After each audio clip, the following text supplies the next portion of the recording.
página 39 de 234.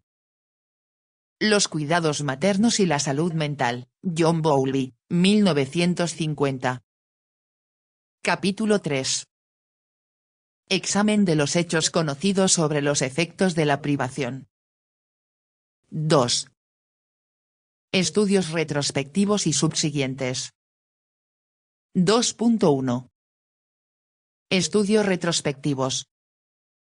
En los capítulos anteriores hemos estudiado algunos de los contraproducentes efectos inmediatos que produce en la infancia el hecho de la privación de los cuidados maternos y las consecuencias que determina a corto plazo, y hemos subrayado, incidentalmente, que las personas inexpertas en los problemas de la higiene mental se muestran inclinadas a negar la existencia de dichos efectos o a considerarlos en todo caso como intrascendentes.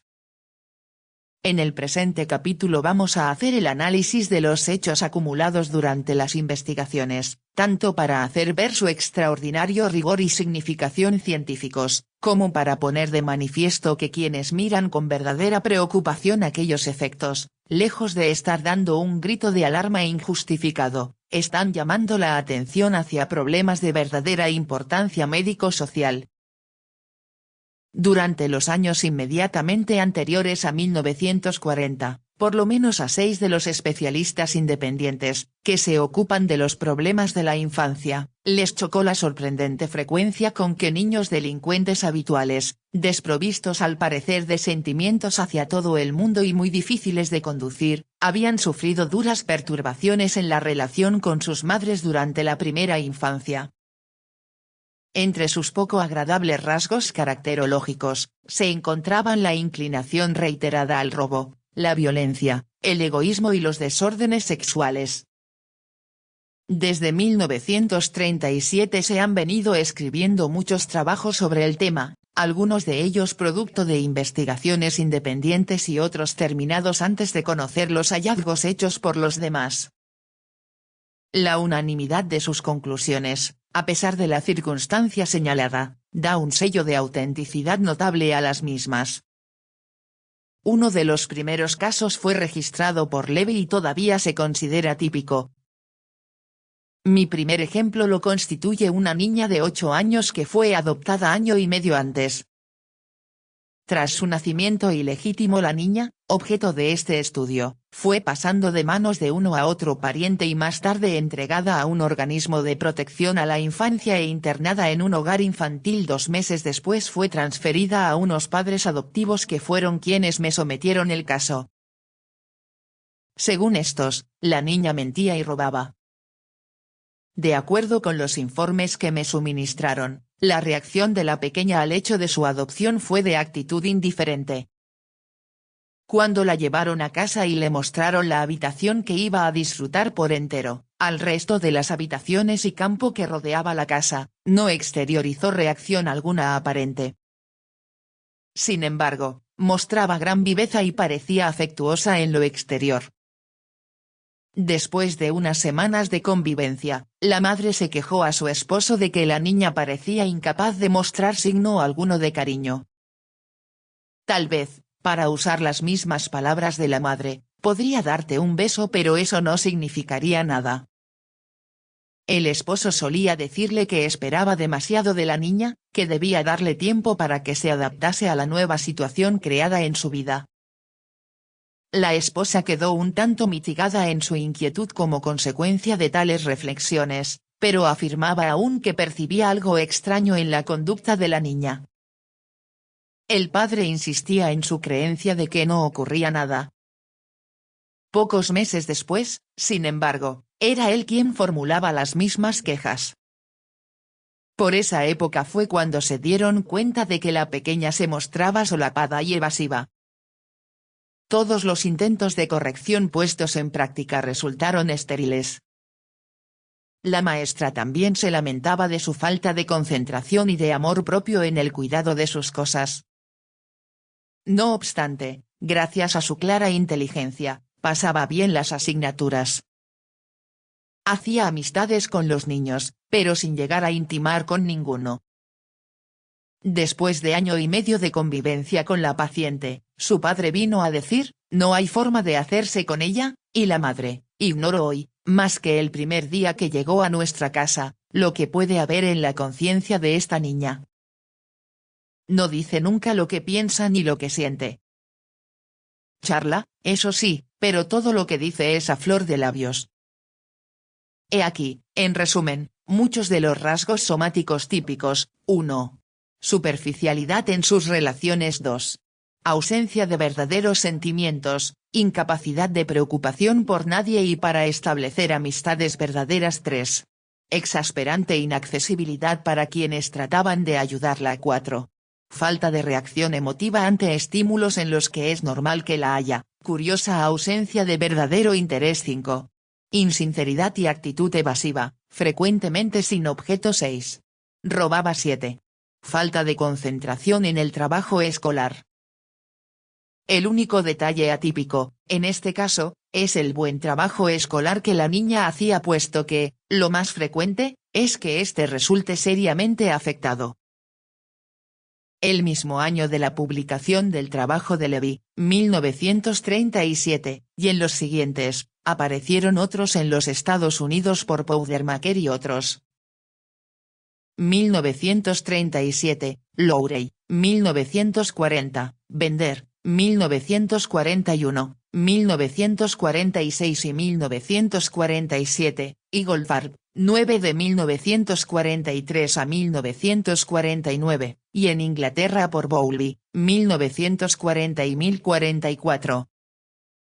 Con monótona insistencia todos señalaban la incapacidad del niño para establecer relaciones de amistad como el rasgo característico central desde el cual irradiaban los otros trastornos y hacia el hecho de la internación en hogares infantiles o, como en el caso estudiado, hacia el hecho del cambio frecuente del niño de una madre adoptiva a otra, como característica causal. Resultan tan parecidas las observaciones y conclusiones que aparecen en cada uno de los trabajos mencionados, incluso la forma de expresarlas, que cualquiera de ellos podría considerarse escrito por uno de los autores citados. Se ofrecen estos casos como típicos de estados patológicos causados, primordialmente, por hambre. Los síntomas aquejados son de diferentes clases, entre ellos frecuentemente la conducta agresiva y actividad sexual precoces, robos, la mentira, a veces de carácter fantástico y sobre todo, quejas expresadas en diferentes formas y que indican cierta falta de reacción emotiva en el niño. En esta falta, así como en la superficialidad de los afectos, se encuentra la explicación de la dificultad para modificar su conducta. Levy. Al principio de nuestro trabajo hicimos el reconocimiento de un grupo de muchachas asociales, aunque no necesariamente neuróticas, y para las cuales no parecía haber tratamiento alguno que resultase eficaz. Más tarde apareció claro que su rasgo común era la incapacidad de confiarse abiertamente a miembro alguno del personal. Podía parecerlo a veces, pero, invariablemente, quedaba probado que se trataba de algo superficial. Hacían protestas de interés y ruidosas muestras de afecto, pero había escasa o ninguna prueba de que la actitud fuese sincera. Recurriendo a sus historias clínicas resultó sobresaliente, en todas ellas, este mismo rasgo. Al parecer no habían tenido oportunidad de canalizar la libido en su primera infancia y presentaban muy poca o ninguna capacidad para establecer relación emocional alguna con otra persona o grupo. Powdermaker et al. Us. Todos los niños, 28 en total, presentan ciertos síntomas comunes de inadecuado desenvolvimiento de su personalidad en relación, principalmente, con su incapacidad de dar o recibir afecto, en otros términos, incapacidad de confiarse a otros, el factor aislamiento. Parece por tanto ineludible la conclusión de que los niños criados en instituciones experimentan un tipo de vida aislada que se traduce después en el desarrollo de una personalidad de tipo concentrado. Lowry. Al guardián le fueron sometidos dos problemas especiales, por dos agencias de colocación infantil.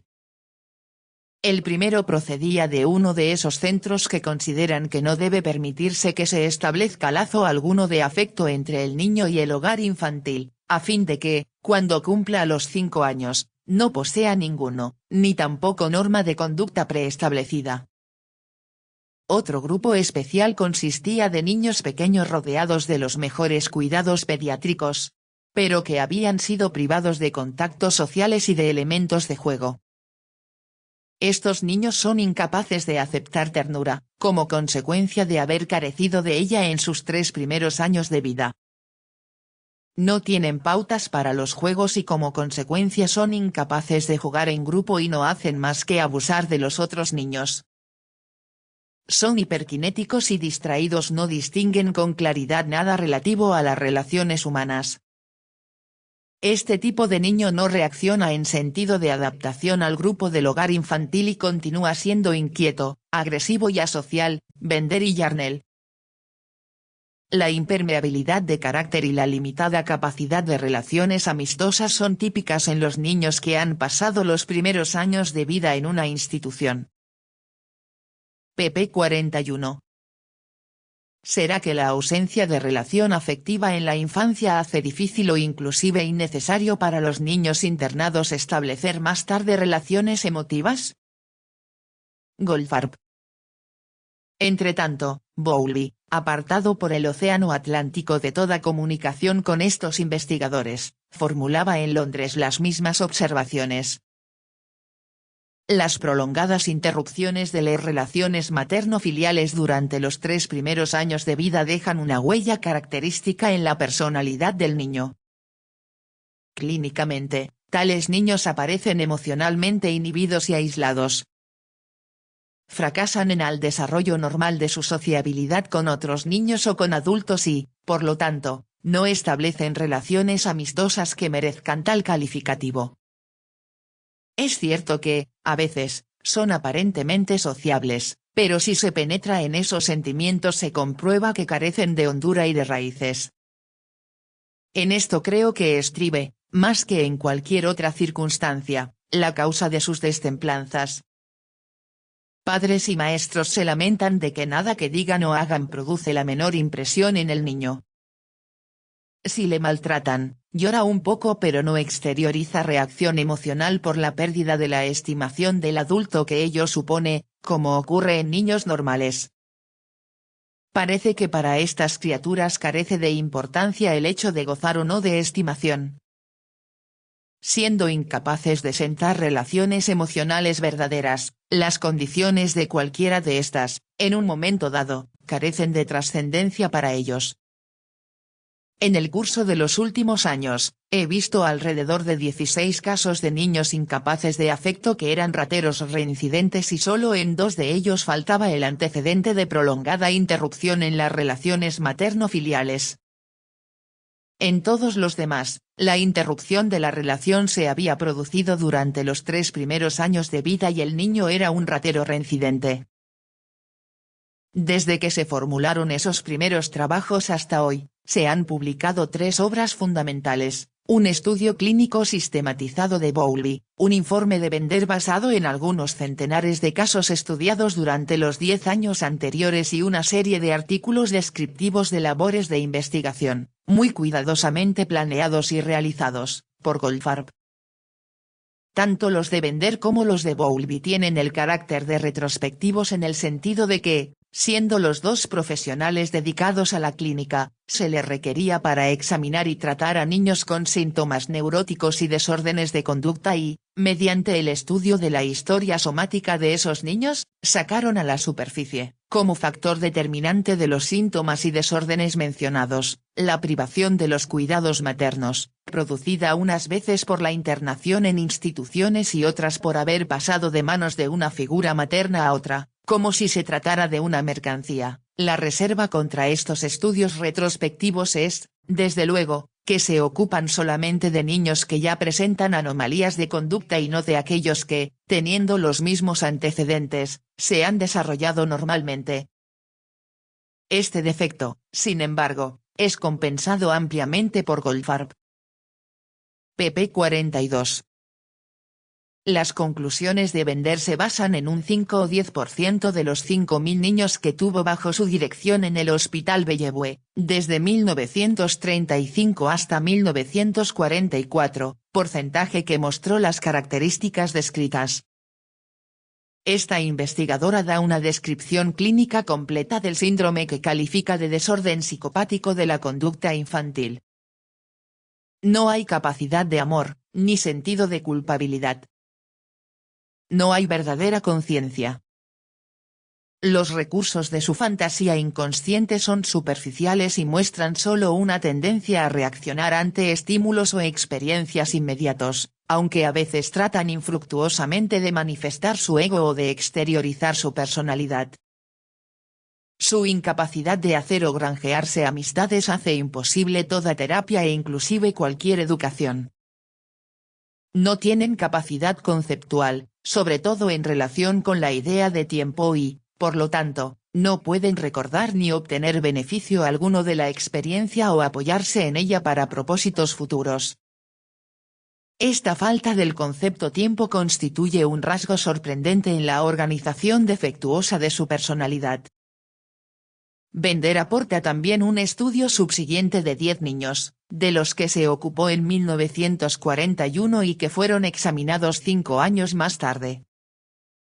En el estudio subsiguiente dice que todos permanecieron en estado de estancamiento pueril, desdichados, desafectos e incapaces de asociarse con otros niños en las aulas de su escuela o con otros grupos. Bowlby, además de ofrecer historias clínicas bastante completas, en alguna de las cuales puede seguirse la huella de la reacción ante el estímulo productor del traumatismo psíquico, subraya, especialmente, la tendencia de estos niños hacia el robo. Después de dividir en 2 grupos todos los casos examinados por él en una clínica de orientación de la infancia, de acuerdo con el antecedente de si hablan robado o no, hace un estudio comparativo de 44 ladronzuelos con un grupo testigo, de número, sexo y edad análogos y que también presentaban alteraciones emotivas pero que no hablan cometido robo alguno. Los ladronzuelos se distinguían del grupo testigo en 2 formas. Primero, había entre ellos 14 a quienes Bowlby describe como caracteres sin afectos, mientras que no existía ni uno de este tipo entre el grupo testigo. Segundo, 17 de los ladronzuelos habían sufrido completa y prolongada separación, por lo menos de 6 meses, de sus madres o madres adoptivas, en el transcurso de sus primeros 5 años de vida, mientras que solo 2 del grupo testigo tenían ese antecedente. Ninguna de estas diferencias puede atribuirse a la casualidad. 2 puntos de gran importancia fueron, la presencia de un alto grado de significación estadística en la coincidencia de los caracteres sin afectos y los que tenían una historia de separación materna, y el hecho de que aquellos niños sin afectos fuesen más delincuentes que ninguno de los otros. Los resultados de Bowlby pueden tabularse como en el cuadro 4. La alta incidencia de la separación materna entre los ladrones sin afectos sobresale en forma abrumadora. Ahora bien, cuando se compara este hecho con los efectos nocivos de la herencia, se comprueba que el agente patológico lo constituye más la crianza que la herencia misma. Véase el cuadro 5. En el criterio de evaluación se han tenido en cuenta los factores hereditarios de padres y abuelos, en cuanto se refiere a la presencia de neurosis, psicosis y graves trastornos psicopáticos. Se reconoce, desde luego, que la prueba es muy imperfecta, pero lo es tanto para los niños testigo como para los ladrones. Además, la evidencia clínica en varios casos de carácter desafecto pone de manifiesto, con bastante claridad, que el antecedente de la separación prolongada de la madre fue la causa originadora de aquel. Después de hacer una revisión de las pruebas aportadas por los trabajos de Burt, Glueck y Glueck, y otros que implícitamente confirman el punto de vista expuesto, Bowlby concluye. Tomando como base las varias pruebas aludidas se ofrece, desde luego, una fuerte coyuntura para creer que la prolongada separación de un niño del lado de su madre, o madre sustituta, durante los 5 primeros años de vida, Se encuentra entre las primeras de las diferentes causas determinantes del desarrollo de una personalidad delincuente. Comentario. En las ciudades, la gente debe trabajar para costearse la vida. Cuando nacen los hijos, el sistema permite que la madre permanezca 3 meses con su bebé. Debido a que mamá trabaja, el niño solo recibe afecto en las tardes y los fines de semana. No debería ser problema para el futuro psicológico del bebé. Página 44.